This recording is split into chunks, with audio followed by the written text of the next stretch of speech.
right, guys, I'm here with two of the high-powered elites of CCP White Wolf.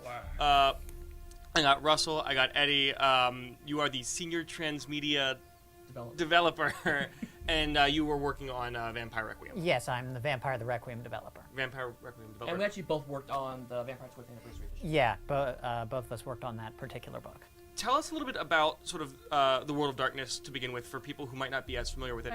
The World of Darkness is a horror setting, a role-playing game setting that we've been putting together for 20 years now.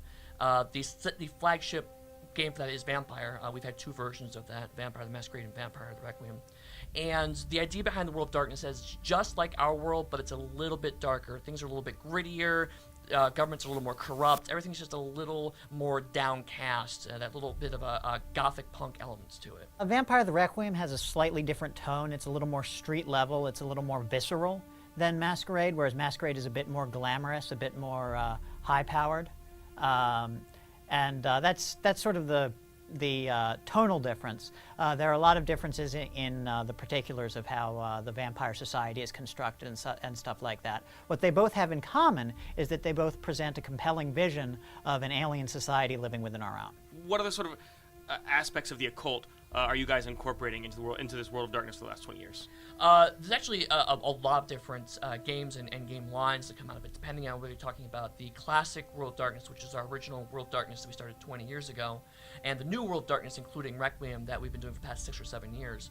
But we have touched on iconic monsters like the werewolves, mages, masters of magic, mummies. We've done a few different games on mummy, and we're doing a new one relatively soon. Demons, we've had a game for wraiths, spirits, ghosts.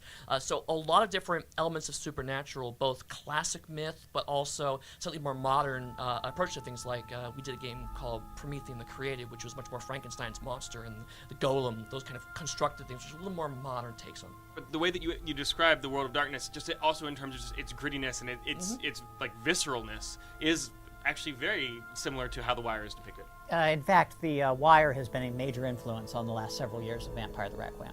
Probably the game that people are most familiar with, obviously, is Dungeons & Dragons. And can you talk a little bit how Vampire is a little bit different in the mechanics and in the gaming sense? It's interesting because we all actually play D&D a lot at the office. I mean, that's as do we. Right. So I mean, if you're a gamer, you've probably played D&D and have some relationship with D&D. It's very easy to say, well, it's not like this because it's modern, because it's a much more flexible system. But I think the reality is that D&D is really meant to be a simulation engine. I mean, you want to accomplish certain things, and you need results to kind of accomplish that. Or you need like dice and rules to accomplish those things. But with the storyteller games, it's much more facilitating the drama. Is my negotiation with the prince going to break down? Will this dice roll tell me whether it's going to go bad or I'm going to get what I want? And so usually you try to focus on those key moments of drama, and the dice rolls push it one way or another to make the game get its own inertia, and it's spinning off in new directions. So this is a beautiful, beautiful, leather-bound, silver inlaid, like, compendium of the entire game and the whole history of the game. Oh yeah, I mean it's one of the things that we worked on with this game when we talked about it is we really wanted to make the Vampire the Masquerade game that everyone's had in their head for 20 years. So it was not the book we wanted to say, let's do totally new things with Vampire the Masquerade. Instead it was, let's compile all this history. And you mentioned tome. It's very much, the design of it is to show that this has been a legacy. We talked about the design of this is that we've done kind of leatherette books before with the silver inlay, but we wanted something that felt like a tome, that felt like there are secrets in here that I can uncover. And that's very much to that Masquerade vibe is I have these ancient secrets that I can make a part of what I want to do.